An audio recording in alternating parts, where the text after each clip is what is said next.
everyone, it's Christina of CraftyPaws. I'm here to share these holiday cards that I have made for Gracie21. She's hosting a challenge asking folks to make cards, ATCs, and I think something else.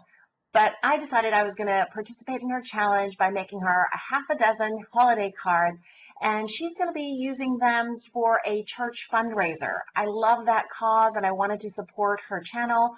So those of you who know me know that I don't usually make bulk cards, but these cards were so fun to make with these Tim Holtz crazy dogs and crazy things. I used all 6 of the crazy dogs, and I think they're so stinking cute. They have the best expressions, and also they're really easy to color because Tim has included all of the kind of shadow lines, the hash marks, so that you can figure out where the darkest shades should normally go.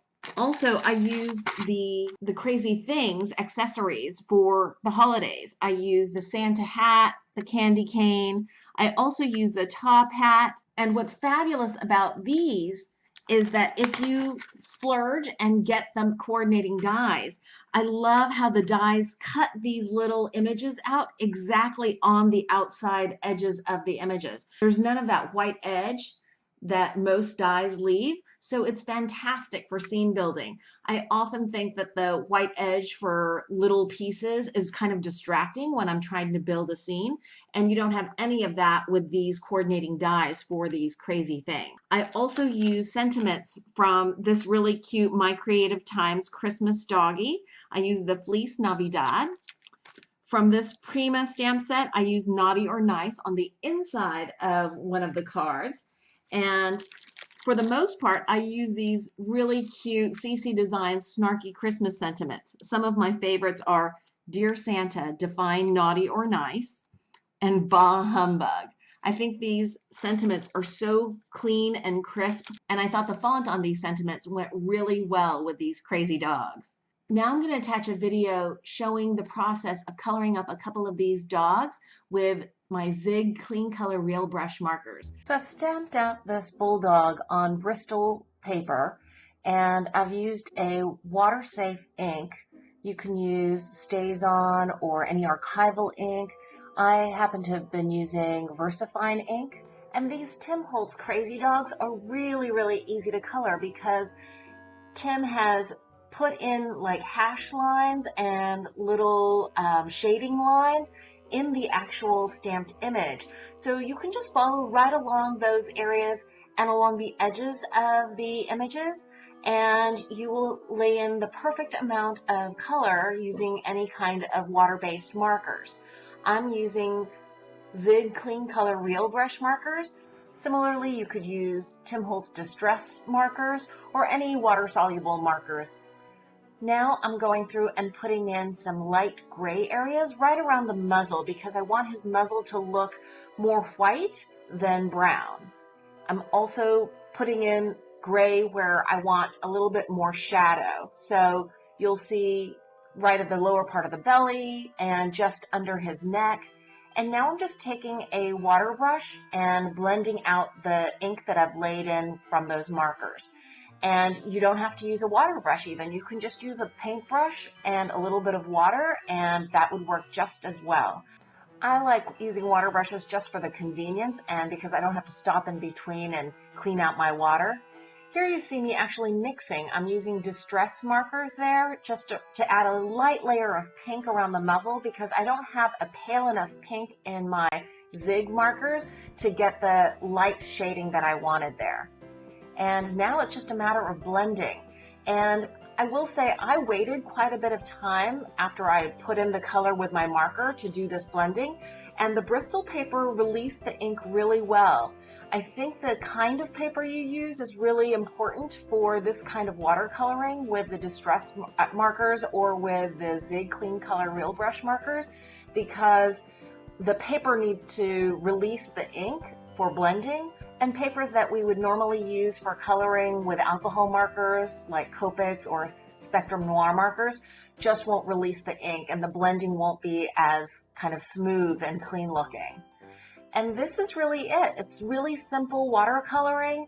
You just lay in the colors in the shaded marked areas, and then you blend out into the whiter areas. Could not be simpler. Now to give a little bit of shine to the nose and around the pupils of the eyes, I'm using a Sakura glaze pen. And I love the finished results of using a glaze pen because it gives a tiny bit of dimension and a lot of shine. But I will say that at least my glaze pen puts out a lot of ink all at once, so I always have to remember to dab it off on a tissue before I put it to any card that I'm making. Now I'm just dabbing in some green onto the collar, and then I'm just going to blend this out with a water brush just to get those tiny little areas colored up. Really, this watercoloring could not be simpler. And here it is with a Santa hat. So I thought I'd share with you one more crazy dog coloring. And this is the Shaggy Mutt. And I'm doing really simple coloring, just trying to get into all those areas where Tim Holtz has put in shade marks and along the edges of the image with a plain brown Zig Clean Color Real Brush marker. And you'll also notice that I'm trying to go in under where there would be shadows, like where the leg meets the torso, under the belly, under where the tongue might cast a shadow. And I'm trying to keep the area by the muzzle lighter, but that has a lot to do with how much ink you actually put down and how much blending you do. I'm also going in to the darkest areas with a darker brown just to make a richer brown color once this is all blended out.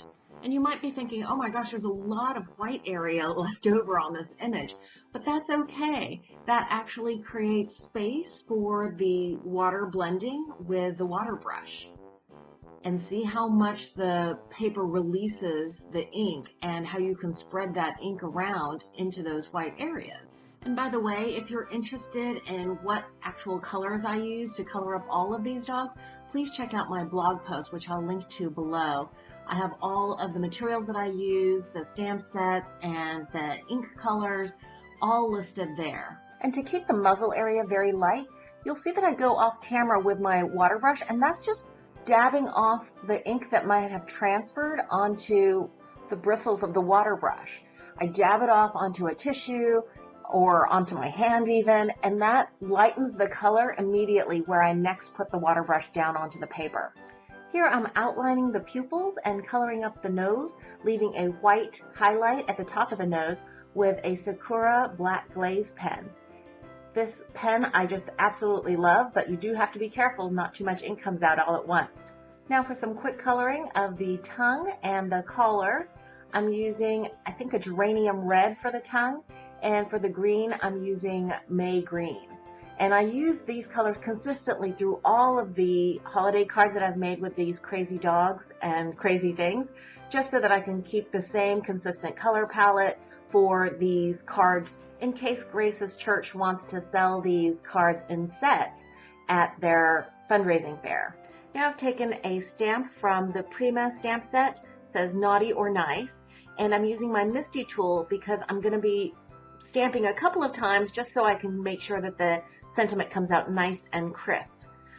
And I'm doing this on the inside of a card base that's actually from one of those Michael's Hot Buy sets for like 80 cards for, I think I bought it for $5 or something, and all of the cards are using these bases.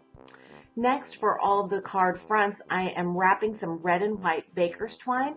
I'm wrapping it 3 times around the bottom, just under the feet of the dog, and I'm just using Scotch tape to tape it in place on the back.